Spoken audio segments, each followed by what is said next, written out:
Hi everyone, Mike Malatesta here, and welcome back to the How Did It Happen podcast. On this podcast, I dig in deep with every guest to explore the roots of their success, to discover not just how it happened, but why it matters. My mission is to find and share stories that inspire, activate, and maximize the greatness in you.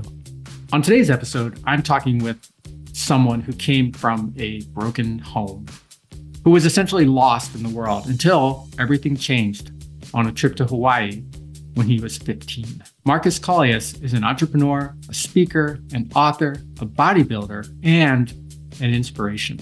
We talk about why he doesn't fight his history, which is something I've never heard anyone say before. We talk about how to peel away what the world tells you to be to get to who you really are, how to be the author of your own story, and how K, knowledge, minus A, action, equals 0. In other words, action makes everything happen. Get ready to feel like you can change the world. I know that I'm supposed to be a very specific person on this planet, and I know that everybody has their unique role on this planet. There's only one of you on this whole planet, and this planet needs the authentic you. And unfortunately, we all pretend to be something we're not. And we allow social media to correct us and go, no.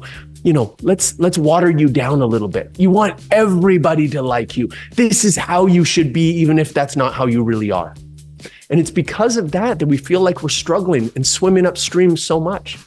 But the few people out there, like myself, who figured out how to be their authentic selves, what you recognize is the world gets a lot easier. This episode is sponsored by The Dream Exit. The Dream Exit is a private, bespoke program for successful entrepreneurs with annual revenue between $5 million and $100 million who realize that they have one chance to get their dream exit right, and that the odds of realizing that dream by themselves, all alone, or at the last minute are stacked against them. In less than 90 days, we teach you how to design, build, and execute a customized dream exit playbook that gets your business ready for sale at its maximum value and gets you ready to maximize your meaning and purpose in your post-exit life, even if today you are not ready to sell. You see, dream exits just don't happen. They are the result of early, professional, and proven planning. So if you're an entrepreneur with annual sales between 5 and 100 million, and you want to learn how to 10x to 100x your chances of achieving the dream exit you deserve, go to dreamexitplaybook.com today. And now, here's Markus.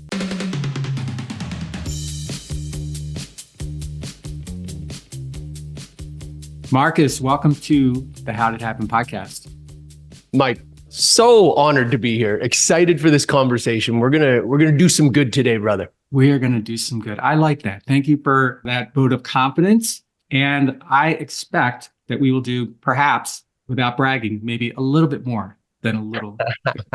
I told you all a little bit about Markus in the intro, and now I'm going to tell you a little bit more about him. So Markus Kaulius is an 8-figure serial entrepreneur and the founder of Magnum Nutraceuticals and the Energy of Success Corporation. Over his 25-plus year career, he grew his supplement company, which is Magnum, from a startup to $170 million and helped clients worldwide lose over 2 million pounds. As a thought leader in the industry, he advises companies on growth strategy and has been featured in major media such as PBS, Fox News, and CNN, and a bunch of others. If you'll get to his website, you'll see all kinds of stuff.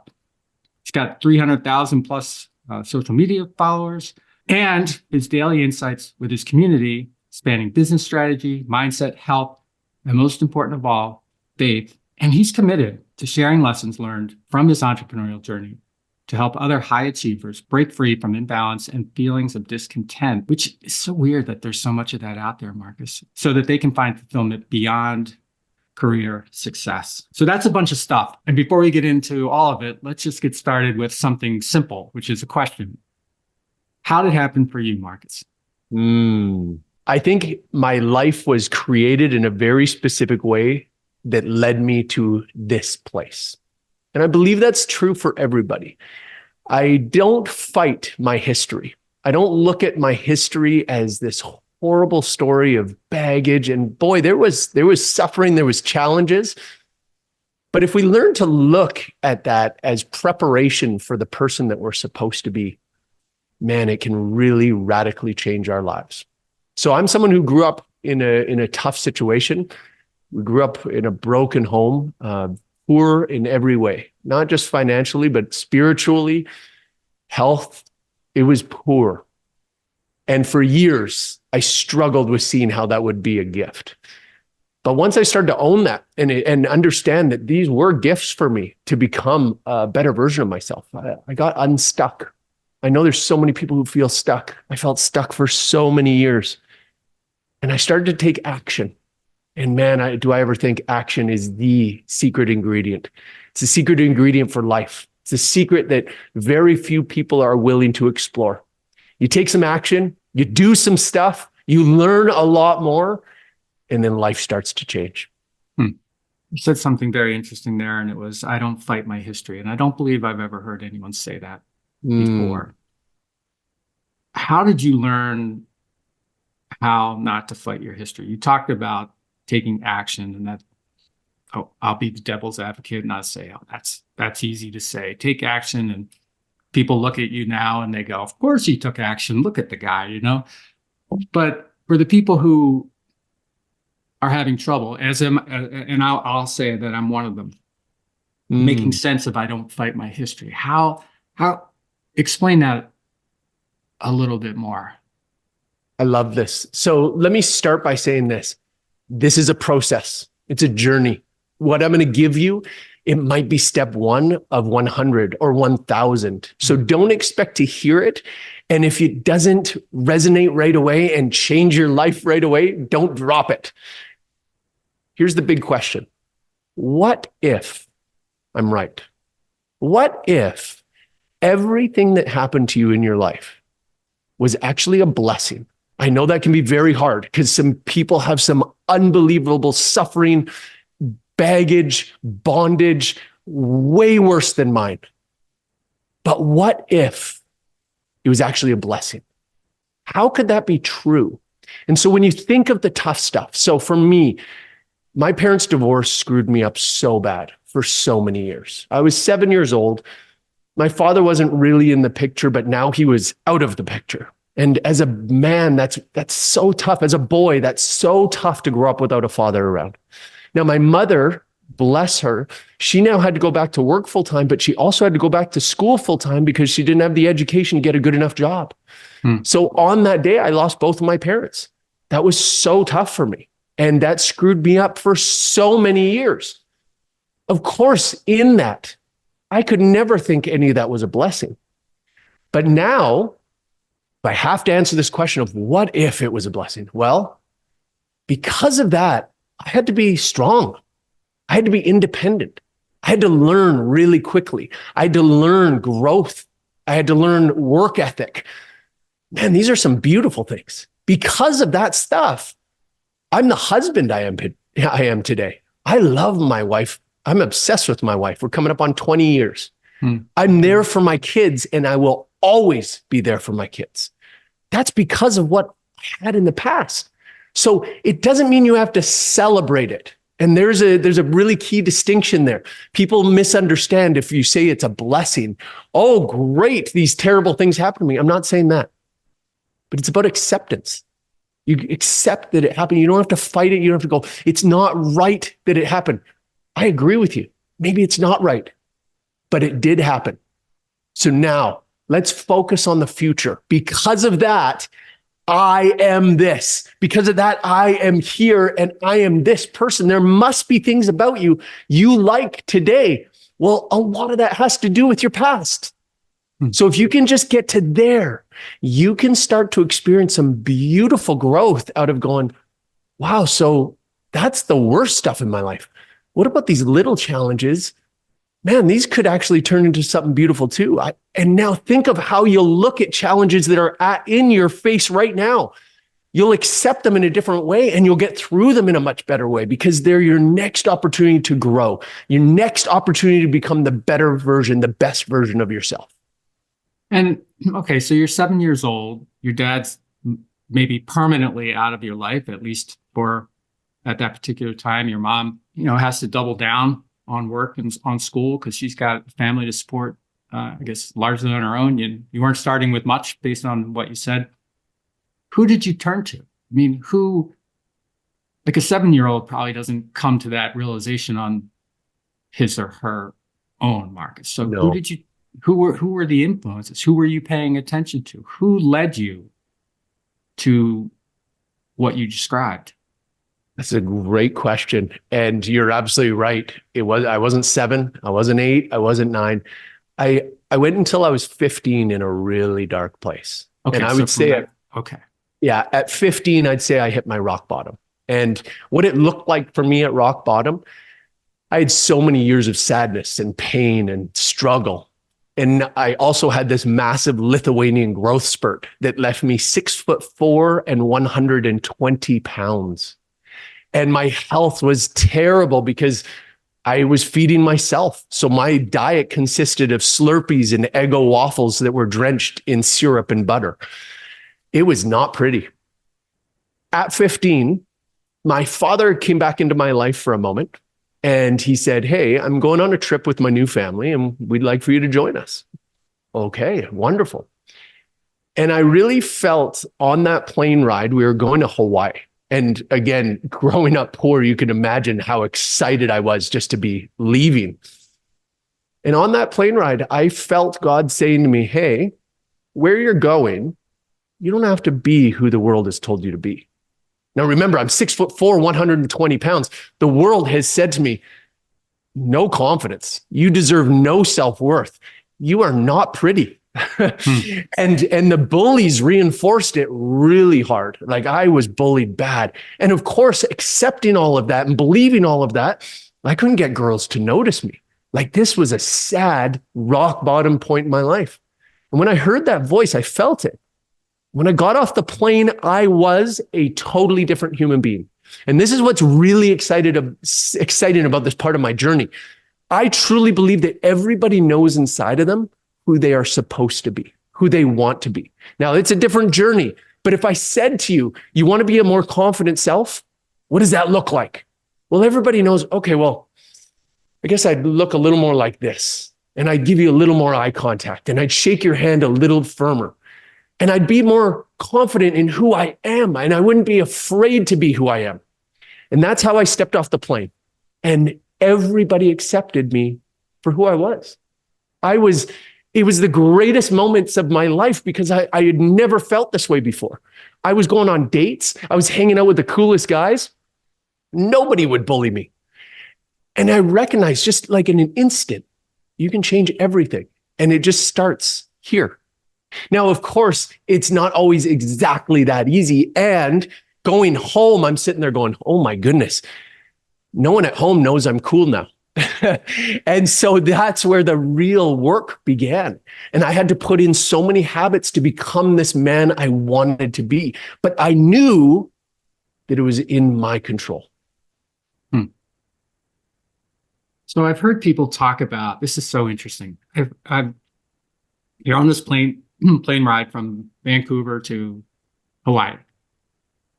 And you decide during the plane ride that when you come off, you're going to come off as a different person. And it reminds me a little bit of like Kobe Bryant with that alter ego thing that people teach. Can't remember what he was. Black Mamba. Yeah, thank you. And that's what was resonating in my head while you were telling that story. It's like, okay, I'm with a new family, right? I'm going to a new place. I'm going to make the best of this, and I'm going to come off of this, and I'm going to say, pretend. You can tell me that you weren't. I'm going to pretend I'm somebody else, somebody that I think I would rather be, and see how it goes. And I don't want to put words in your mouth. That's what I'm thinking. I want to know, is that how you would describe it now? Or Mike, I really like this because you're peeling back the layers. So I really do appreciate this. And I also love the detail. I actually wouldn't describe it as pretending. Okay. And here's the reason why. Because now you're going to get away from your integrity and authenticity. And I wasn't trying to create a false persona. I wasn't trying to create a character. I didn't want to be something fake. And there's only so long that you can hold that fakeness up. What I was actually doing is I was peeling away what the world told me I was supposed to be. They said, you look like that. You're that skinny and that tall. Well, you should be embarrassed. You can't be too loud. You shouldn't be proud or you shouldn't be confident. You should be in this little box that we tell you to go in. And I just want everybody listening to be thinking about, has the world put you in a box?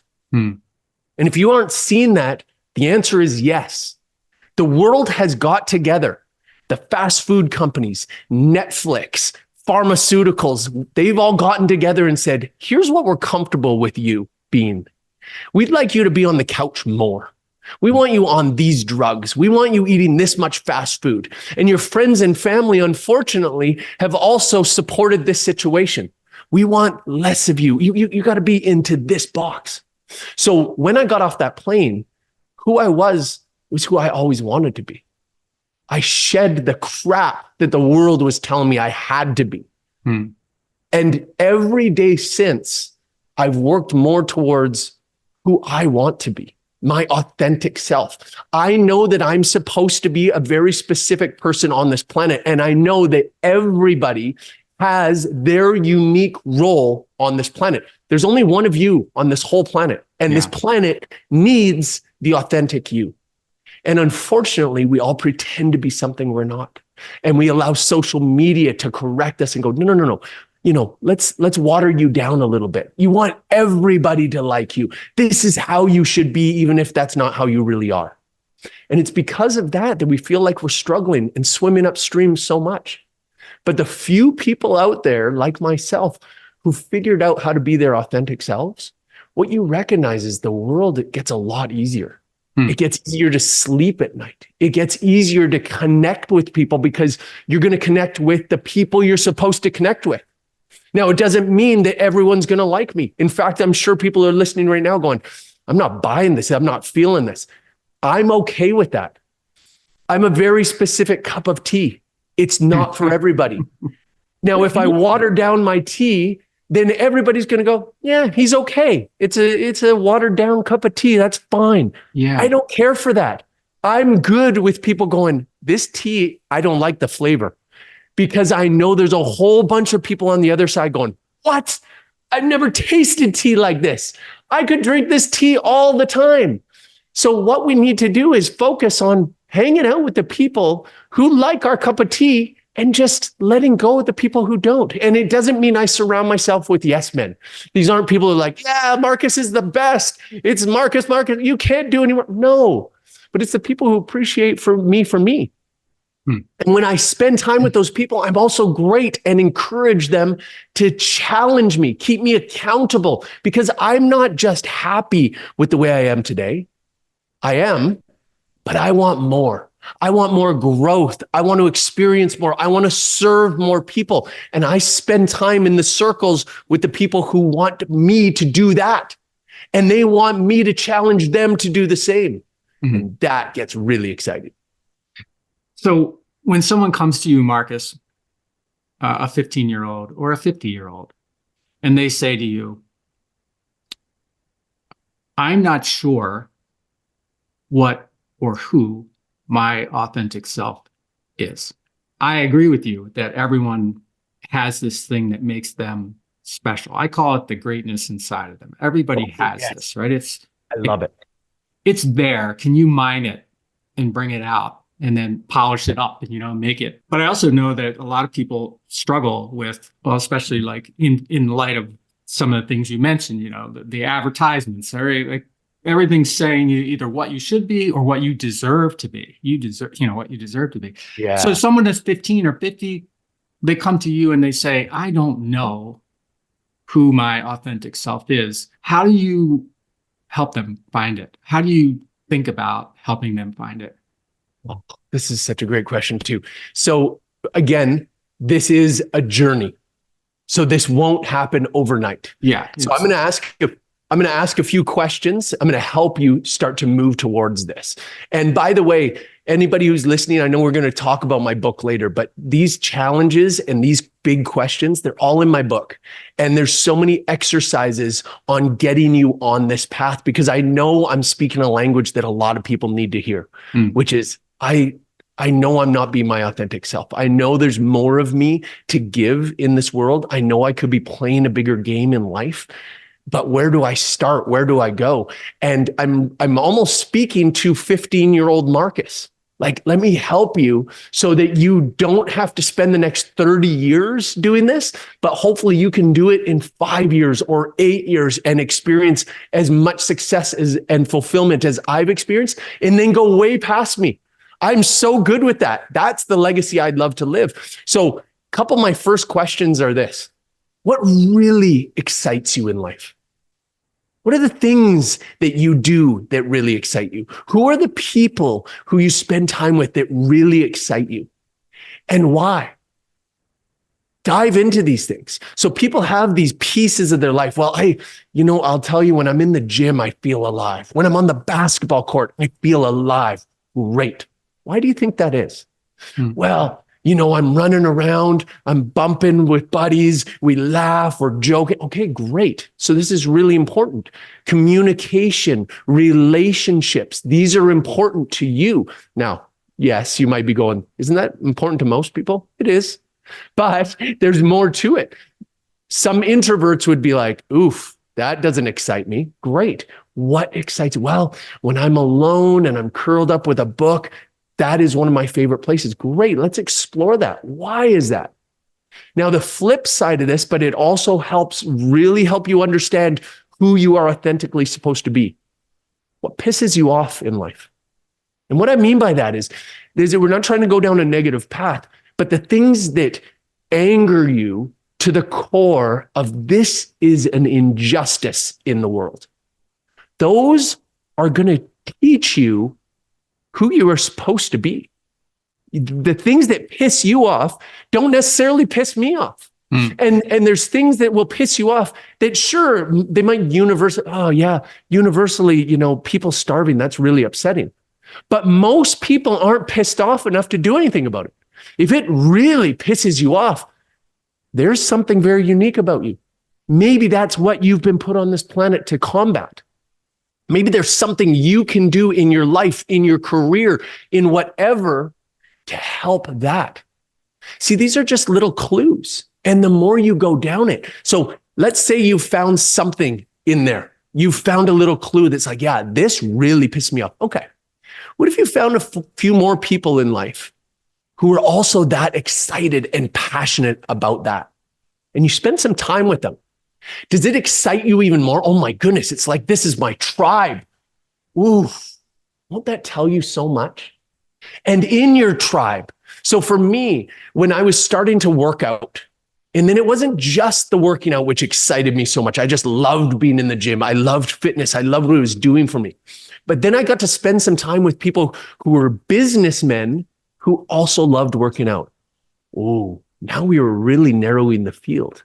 So these were guys who were doing cool things in business, but then they also loved fitness. They loved what it did for their body, for their mind. And they started to help me down that path. And I started to look at them and going, these are the things I like about these guys. Now, of course, these guys aren't perfect. They've got their other things in life. And without judgment, but looking at their life, I'm going, okay, here are the things I like. Here are the things I'm going to learn from, and I'm going to be mentored by them, and I'm going to copy them. I'm going to model after them. But I also see some things that don't work for me. I don't like this, this, and this. So my version is going to be fixing those little things. And how do I fix those little things? Well, you know what? If I want to be a better father, I'm going to go over here to this group of people who are obsessed with being a great father. And I'm going to learn from these guys and spend time with these guys. The more you spend time with the people who have the same passions, the same excitement, the things that drive them, that drive you, you are going to learn from them. You can model after them. You don't have to learn this stuff on your own. And that is really exciting. And that is what will push you further ahead so much faster. It's funny. we were talking about the subtitle of your book before we got on, and we're going to get to your book. But as you were talking here, the subtitle of my book is How Getting Selfish Got Me Unstuck. Oh, How Getting Selfish Got Me Unstuck. And so you hear those words and you could say, I'm not sure I like that person. I'm not sure I like what that means, because we've been conditioned to have this definition or association with the word selfish that is not accepted as being a virtue. It's accepted as being something other than a virtue. And I only bring it up because I want to link it back to this authenticity thing, because you've said so many great things in there. But one of the things is like, okay, so how getting selfish got me unstuck. Some people could look at that and go, that's not very, I don't like that. I don't like that about you. That's not the tea I want to drink, to use your thing. But what about, like, if you're authentic, but there's something about you that you don't like about your authenticity, yes, or that other people don't appreciate about it, but it gets in the way? Not like, you may not be my cup of tea and that's okay, or the flavor I like exactly, but some people's authenticity can be a little off, a little out of sorts sometimes. Yeah. So I'm just curious how you think about that part, and if there's anything authentic about you that you would change if you could. Oh, these are great questions. So first of all, I want to talk about this word selfish for a second, because I am in full agreement with you. It's just a misunderstood word. It has just one set of connotations and it's all bad. Right. I encourage people so much to dive a little bit into their selfish behavior, to figure stuff out. And so there's two groups of people that I love to encourage the most with this. And I want to focus on just one, and that's new moms. New moms, whenever I see them in the gym. So I've owned a gym for many years. And when I see young moms, it's one of my favorite. And I always come over to encourage them. And they've got their baby there. And I just come over and I say, listen, I want to tell you something. I know many moms have spoken to thousands, if not tens of thousands. I want to encourage you. You are not being selfish by being here. It's a fear, like, should I be dragging my kid to the gym? Absolutely, yes. It's actually the most unselfish thing you can do. And I truly mean that. Why? Because you are taking care of you. If you are not taken care of, how can you properly take care of that baby? Right. Plus, not only are you putting some effort into your own health, but you're showing that child every day that health is important. This is something that nobody is doing. People are overlooking this every single day. So I also encourage people, when they're deciding if they should be doing exercise, I don't know, I feel selfish getting into the gym. It is one of the most unselfish things you can do. Because if you are not getting exercise, you are not showing up as the parent, as the worker, as the leader that this universe needs you to be. Because you don't have the energy. You're not sleeping as well as you should. You're not healthy as you should. You're becoming more of a burden on the healthcare system and the people around you. If you are not taking care of yourself today, guess who's taking care of you tomorrow? Your kids and all of us taxpayers. And this isn't to come down on you. For anybody who's listening to this is like, oh, he's bashing me for being unhealthy. No, this is encouragement and mercy. And I'm trying to give you some slack here to be a bit more selfish, to try and change your story, to say, what if I was being selfish by not working out, by not getting exercise? You watch how much you are able to contribute to this world and to the people around you if you are a healthier version of yourself.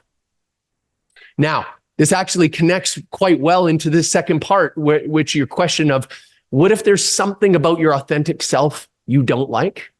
Well, guess what? Your authentic self can change anything. That's what's really exciting. You are the author of your story. And just in case anybody's going, whoa, I have God in my life. God's the author of my story. This is not going against your religion, no matter what religion you are. I am the co-writer of my story. God has given me the strength and the power to write my story exactly how I want to. And how I want to be my authentic self is who I'm called to be. If there's something I don't like, I can change it.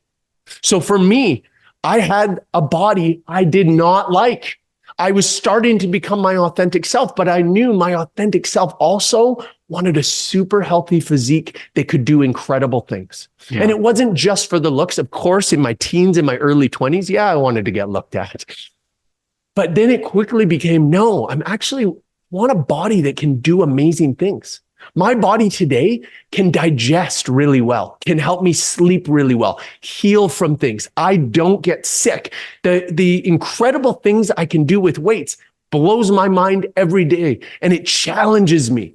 That excites me. So I didn't like it, and I made changes.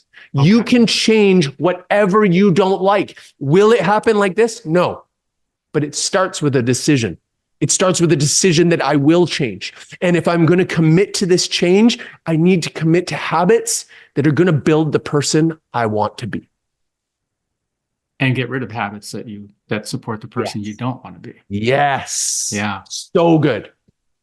Okay. So 15-year-old Markus gets off the flight in Hawaii, and you described how you approach that. 15-year-old Markus gets off that return flight back in Vancouver. How does he feel? And then what happens to him afterward? These are great questions. So I had a little bit of fear coming back, as one would, going, man, no one knows the new me. I don't know how they're going to accept it. To be honest, I don't think a lot of them will. And I'm going to tell you right now, as you start to make changes to grow and to become a better version of yourself, most people in your life will not accept it. Because to some degree, you are actually killing off the person that they love. I know that sounds extreme, but that person is going to be put to death. That person who I was before I left was a specific person. I wanted nothing to do with that person anymore. They're gone. To me, they were already dead. And I'm sorry if that hurts you, that person's dead, but this better version of me, this is who I'm supposed to be. And I know if you're listening and you're like, I want to grow like that, you have to commit to it in that way. And so it was some difficult conversations. I gave people some mercy, and I didn't give them just one shot. Like, hey, Mike, this is the new me, accept it or you're out of my life. And I know a lot of people hear things that way, and they hear growth strategies that way, and you got to remove toxic people. Sometimes, unfortunately, that is exactly it. Like, I had some people who were like, this is bullcrap. This is not you. I know you. You're such and such and such and such. And those things that they were describing were the smallest version of me. And when I heard their voice describing these things, it was because they liked stepping on my head. Yeah, you were nice and low, so I could just step on you and I could crush you whenever I felt, and that made me feel good about myself to crush you. So when I heard those things, I was like, I'm just going to mention it to you one more time. This is the new me. I really like this. I like the path I'm on right now. I like where I'm going. If you aren't willing to join me on this new path and can accept me for who I am, I'm not going to stop loving you. I love you. You are a great part of my old chapter.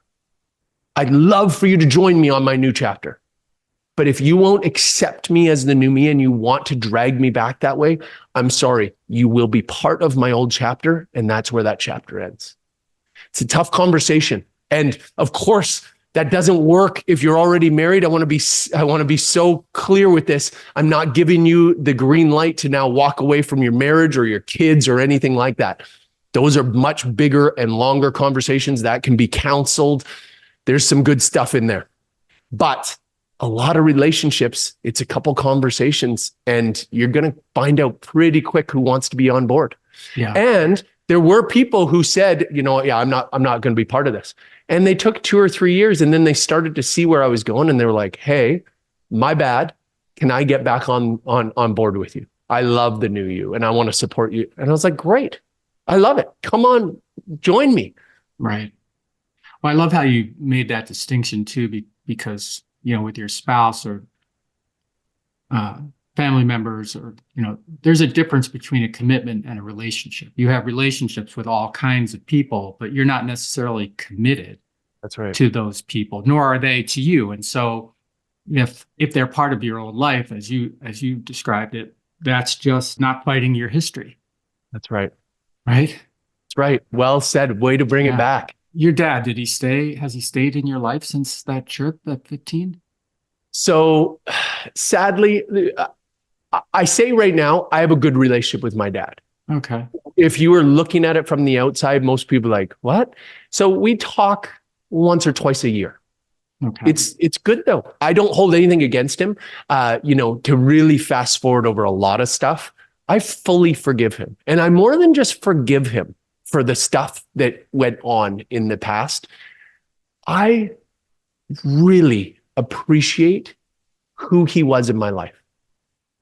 Because of him, I learned so many things, not always in a good way. Like a lot of times I learned it because I didn't want things to end up the way it ended up for him.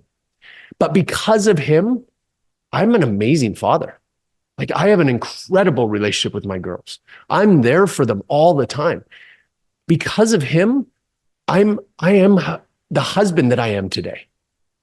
And so how can I hold anything against him? So it's beyond just forgiveness.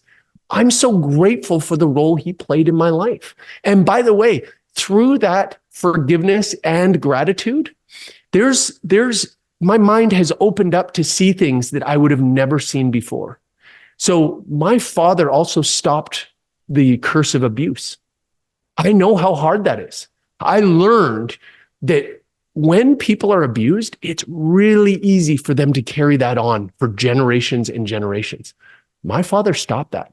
That's incredible. Do you know how strong he had to be to stop that? And maybe the only way he could know how to stop that was to not be around. So if my choices were to have that father in my life, but he carried on the abuse, or he wasn't around, well, I choose it exactly how it went down. And there's so many other lessons that I learned from that situation because I didn't have that father in my life. When I met Brooke's father, my father-in-law, Brian, I had so much love and respect for him from the very moment I met him. He was this amazing Christian father. And Heather, my mother-in-law, an amazing Christian mother. They were the most beautiful parents I had ever seen in my life. And they took me in. They saw the brokenness in me from day one. And they took me in. From the first time I met them, they saw it in my eyes. I saw it in their eyes. And I called them mom and dad. And they called me son from the very first day. If I had a great relationship with my father, I can say for certain that would not have happened.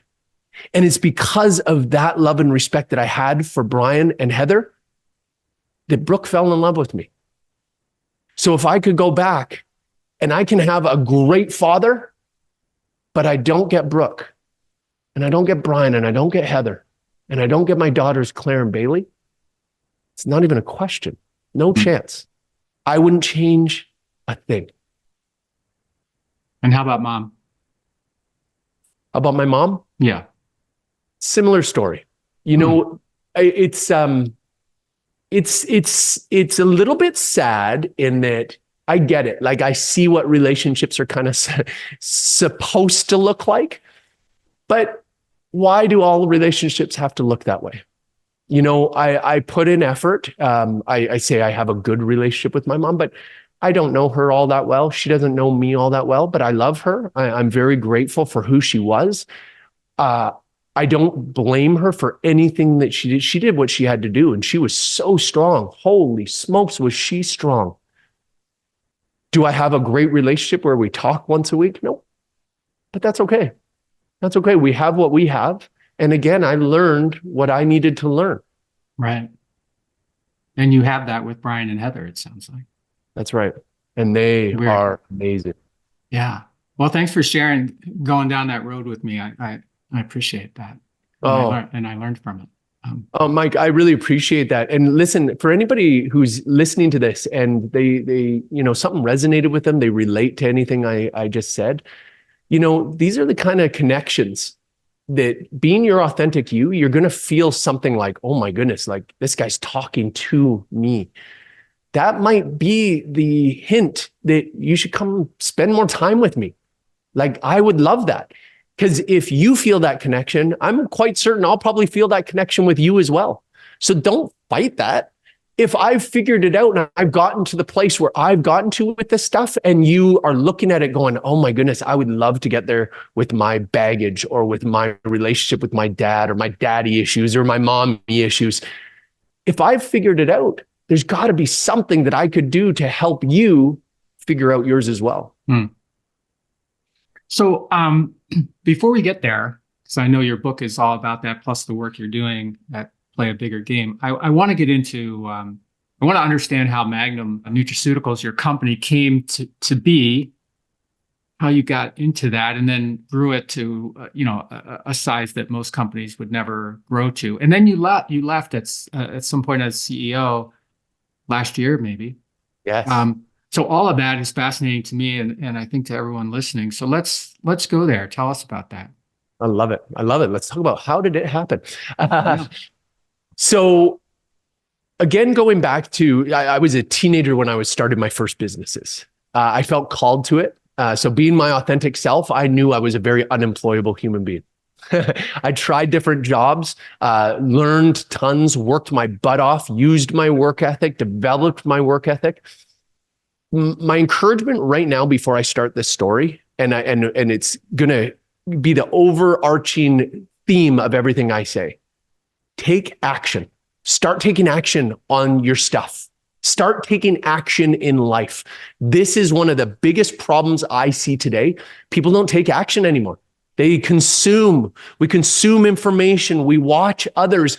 We learn, but then we don't take action on it. And we wonder why our lives don't change. It's because we're not taking action. So when I was young and I saw the opportunity for one of my first businesses, I was in university, and my first real business, I was selling supplements out of my bedroom. I loved supplementation. I loved working out, and I became the supplement guy. People were all like, wow, you are very passionate about supplements. Tell me, what should I be on these days? And it wasn't long before my brain was like, why are you just giving this information? Why don't you sell them the products that you like? And people were legitimately saying, well, what are you taking? I'll take the same thing. Okay. So I started selling supplements out of my bedroom. And after a couple of years, I started to ask myself questions like, hey, I'm doing well, but I've got bigger goals. I want to hit these numbers. What would I have to do to hit them out of my bedroom? That's going to be tough. And there's going to be a lot of humans coming through this bedroom that I don't think I like that. So I moved into my first stores, and then it turned into 3 stores. And so I had a supplement store chain. And then after a couple of years, I asked the same questions. Okay, now I got bigger goals. I hit those goals, but now let's think bigger. What do I have to do? Well, I'd have to have 7 or 10 stores. I don't like that. Okay. So my brain started to think outside the box. And it was January 17th of 2005 that I felt God say to me, you're going to do it yourself. You're going to create your own brand. And that was the day Magnum was born. And Magnum was born under this one premise: I'm going to infuse integrity into everything I do. I love the word integrity. We can get into that as well. I love talking about integrity, but I put integrity into everything into that business. And then for almost 19 years, I ran that bad boy, and I loved it. I loved so much. I learned so much. I took action.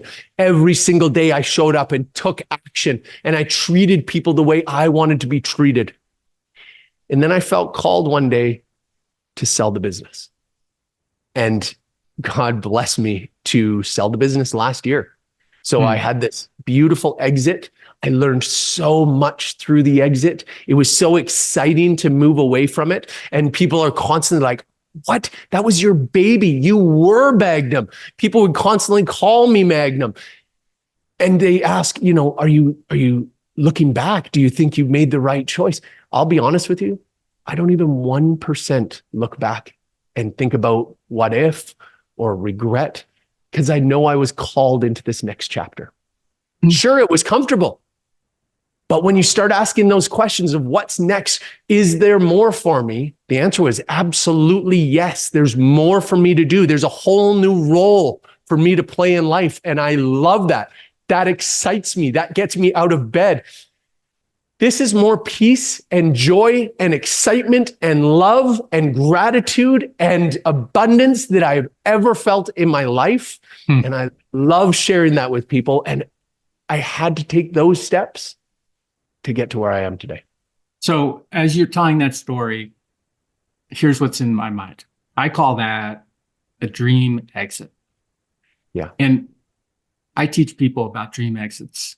And to me, a dream exit is two things. It's a convergence. It's a convergence of creating a situation that provides maximum value or creates maximum value and also creates maximum meaning. And too many business owners and entrepreneurs, and you can check me on this if you want, or, push back, but I think too many, and you definitely don't sound like one of them, get to the point where they've lost excitement for their business. And the only way they define themselves or think about themselves is in their business. So they're not creating maximum value anymore. And they don't even know what meaning is the day, beyond what and where they are now. So you, as you described it, and thank you for doing that, certainly seemed to me to embody this thing that I believe every entrepreneur really deserves, which is a dream exit. And so few of them, like 80% plus, don't get it. At least don't get it how I define it and how you described it so well. So yeah, I don't know. Do you agree with that? What's your pulse on that? Mike, I completely agree with you wholeheartedly. We get so tied in, our identity is so tied into our business. I see it every day. I felt it. And fortunately for me, I said, wait, being my authentic self, I knew I wasn't feeling the fulfillment that I should be feeling. If I'm truly supposed to be doing this still, I remember what the fulfillment felt like, because for years, I loved what I did.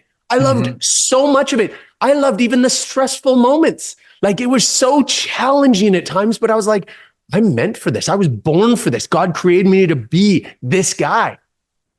But for about a year, I was like, no, this is not who I'm supposed to be anymore.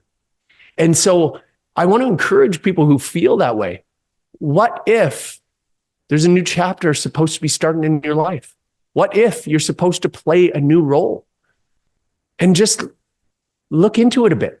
What happened for me, and I know it happens for others because I've had so many of these conversations, as soon as you start asking that what if, and you start just peeling back the curtain and looking outside at this new role, it gets so exciting again.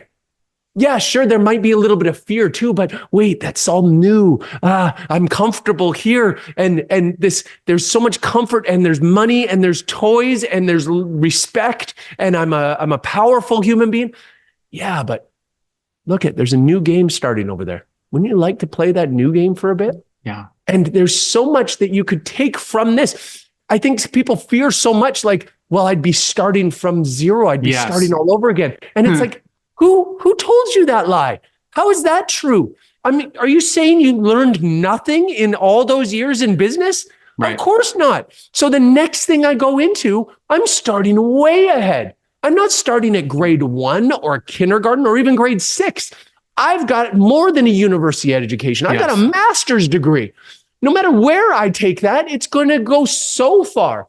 But it's also going to be fun because it's new and it's exciting. And hopefully you got a bit of a buyout. You got a little bit of cash. So you don't have to start the way you did way back in the day, where you might have been bootstrapping it, where everything was so scary and one wrong move. And that's an exciting game to play. Very exciting. Yeah. And you went, so much of what's learned has nothing to do with your product or service. Those aren't the things that you really learned. What you really learned was, how to impact people, how to think, how to process, how to do all kinds of things that a lot of other human beings struggle with and need someone to help them do it. Yes.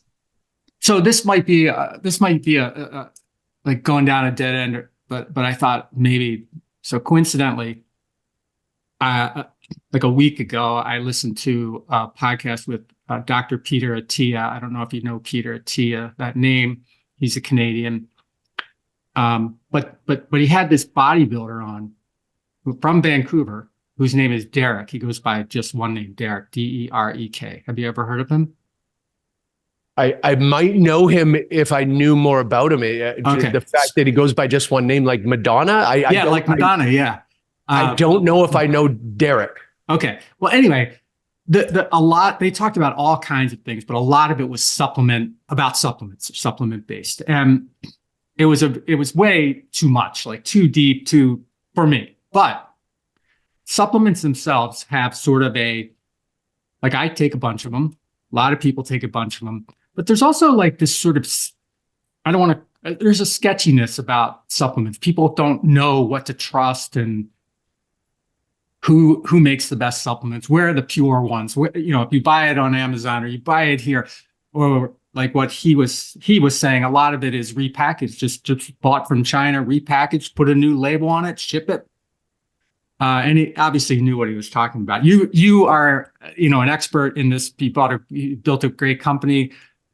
Help people understand what they should be looking for, careful about, focused on when it comes to supplementation of any kind. I love it. So it's funny how supplements have created their own category in people's minds where they don't think about it like they think about purchasing other things. So if you're going to go purchase a new car and you've got the money in hand and you're like, this is a big purchase, right? You're buying a car. Yeah.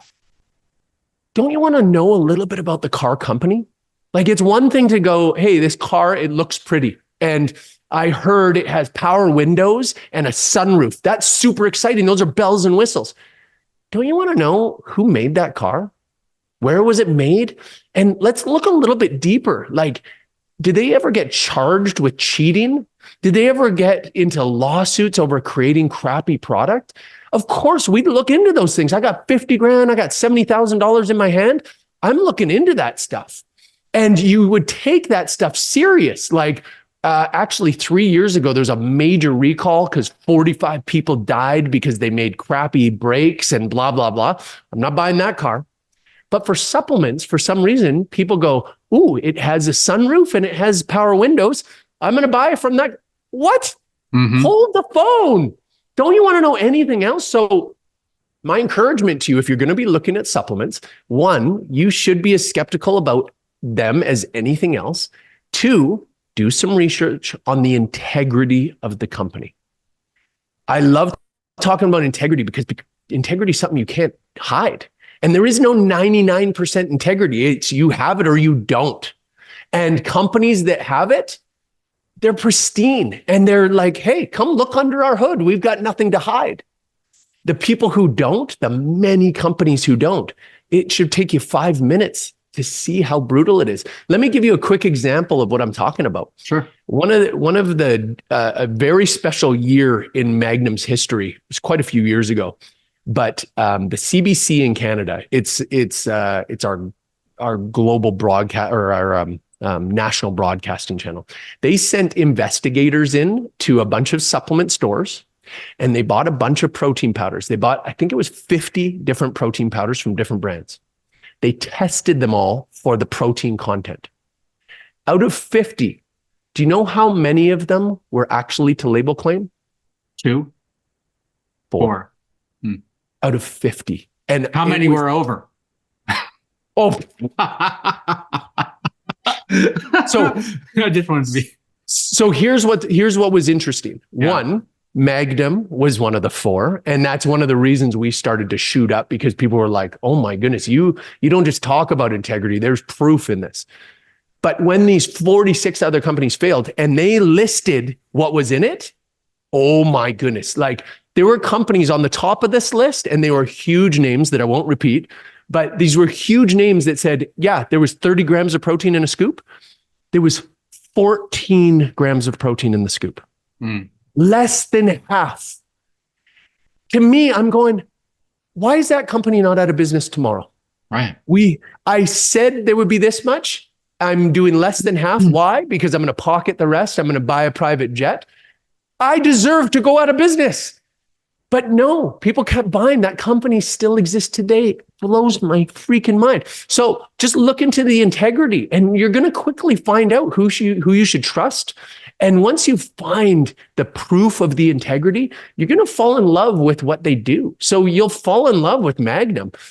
You know, everything that I built over those years, it's still there. It's there. Many of the principles are still there. The reasons we make the formulas the way we do, the crazy amount of science that went into it. So look into those things. It wasn't just, well, we wanted to make a few dollars in this category, so this is what we made.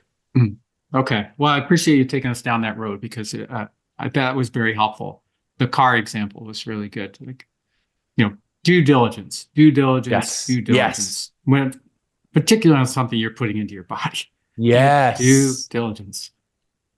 So your new thing, or your newest thing, Play a Bigger Game. Your book came out on April 1st. Play pre-order. It's a pre-order right now. You can go pick it up right now. Oh, got it. Okay. Play a Bigger Games, the 7 universal principles to experience real fulfillment and win at life. Yes. You've spent some time telling us about what those things mean to you, not all 7. But I guess what I want to know is the whole Play a Bigger Game thing you've created. Is it about community? What is it about? I think you're on the right trail here. Yes, it's definitely about community. It's about mastermind. It's about surrounding yourself with people who are like-minded, who want to grow, who want to play a bigger game. The whole purpose of the community, the whole purpose of my mastermind, the whole purpose of the book is that I know there are so many people out there. I know there's so many people listening right now who are going, I know I should be playing a bigger game in life. I just know it. I know what I'm doing right now, the lot in life that I am experiencing is not all there is for me. And I was there for so many years. I felt so stuck. I felt in a rut. But I believed, and I do believe in you who is listening and who feels like they're being called. Come, just experience a little bit, get a taste. When we give people a taste of our mastermind, give them a taste of the community. We do free days so people can come in and just have a feel, see what it's like. People don't want to leave. They're not used to this experience anymore, where you're around people with the same growth mindset, who are lifting each other up, who are pouring love on each other, keeping each other accountable, questioning each other in a loving way so that we can grow together. You are the average of the 5 people you spend the most time with. And that's a really deep thought. You need to spend some time thinking about, who are the people in my life who are lifting me up? And if you're struggling to find the 5 who's going to lift you up and help you play a bigger game, come spend some time with me. Let me be one of the 5. Let my community be one of the 5. We will challenge you. You will play a bigger game. There will be discomfort, but boy, is there a lot of wins. We do a lot of celebrating, and we learn. There's so many lessons for us to learn. And so many of us stopped learning when we were so young. We got out of school and we're like, I guess this is it. It's crazy. Man, we got so many years to experience wonderful things, real fulfillment. And one of the things that I deal with every single day, because I love working with these people, and more specifically, it's men that usually experience what I'm about to say. We were fed this idea that if you reach this level of financial wealth, all your other problems are going to go away. Just work hard, get this amount of money, and you're going to be so happy. Not once have I ever found that to be the case. Never have I spoken to someone who's like, it worked perfectly. I got this much money and everything else just happened to fall. No. Usually what happens is people have a wallet full of dollars and a house full of strangers. And it's either their relationships that start to crumble, or it's their health that starts to crumble. But most importantly, I think they start looking around and they start going, what has all this been for? What have I done with my life? So I want to be there with you and support you and help you experience real fulfillment. And real fulfillment, sure, there's some financial win. There's a lot of financial win, but more importantly, you start to see the rest of the stuff as equal, if not more importance. You could have all the money in the world, and if you don't have health, you have nothing. Tony Robbins says it this way: The healthy man has a million dreams. The unhealthy man only has one. Right. And how about relationships? If your relationships at home are garbage, you can't have enough money to wash that over, to clean that up. So we're here to support you in all these areas. You're going to spend time with people who are experts at relationships, experts at being parents, experts in business, in health. That is how you're going to get ahead. That is how you're going to experience life to its fullest. That is what excites me. That's wonderful. A lot of people do believe that, particularly if you're a business owner or you're otherwise financially successful, that you don't have to worry about meaning, because once you have money, the meaning will come. And that is, in my experience, frequently untrue. And even worse, more money without more meaning means more problems, bigger problems.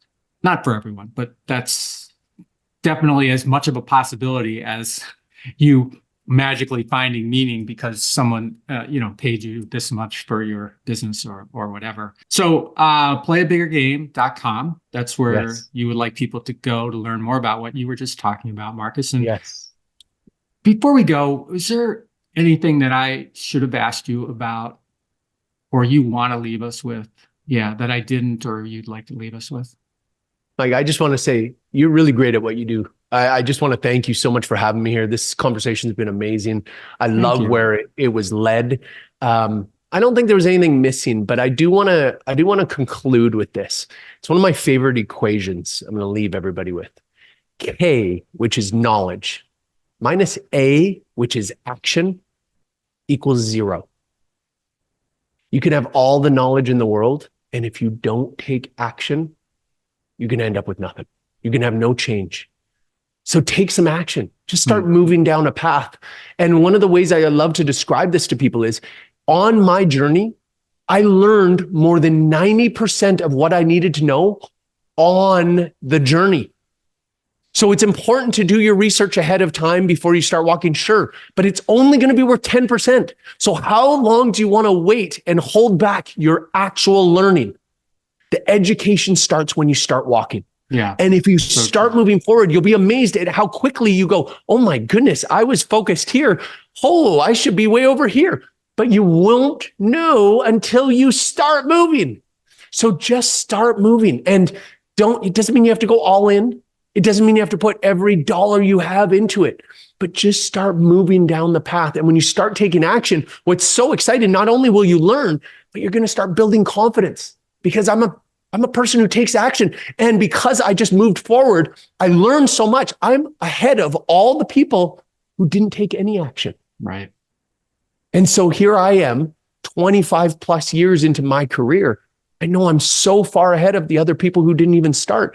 And there's nothing special about me as far as I was born as the best marketer on the planet. I was born as the best. No, I learned all this stuff as I went, and I've had some great success by just moving forward. So if you're going to take anything from me today, take some action on it.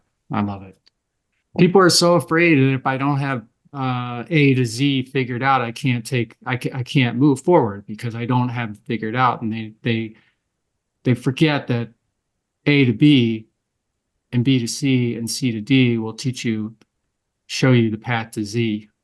It's all about getting started. I like it. K minus A equals 0.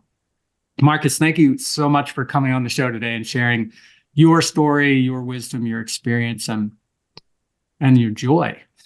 Got a lot of joy in your life. I like it a lot. Hey. And I really do appreciate it. And to everyone listening, thank you for listening to today's episode. I hope you got a lot from what Markus had to share. And I just want to leave you with this, as I do with every show. You've got greatness inside of you, and I want to see you maximize that greatness every single day. Hey, everybody. Thanks for listening to the show. And before you go, I just have 3 requests for you. 1, if you like what I'm doing, please consider subscribing or following the podcast on whatever podcast platform you prefer. If you're really into it, leave me a review, write something nice about me, give me 5 stars or whatever you feel is most appropriate. Number 2, I've got a book. It's called Owner Shift: How Getting Selfish Got Me Unstuck. It's an Amazon bestseller. And I'd love for you to read it or listen to it on Audible or wherever else, Barnes & Noble, Amazon. You can get it everywhere. If you're looking for inspiration that will help you unlock your greatness and potential, order or download it today so that you can have your very own copy. And if you get it, please let me know what you think. Number 3, my newsletter. I do a newsletter every Thursday,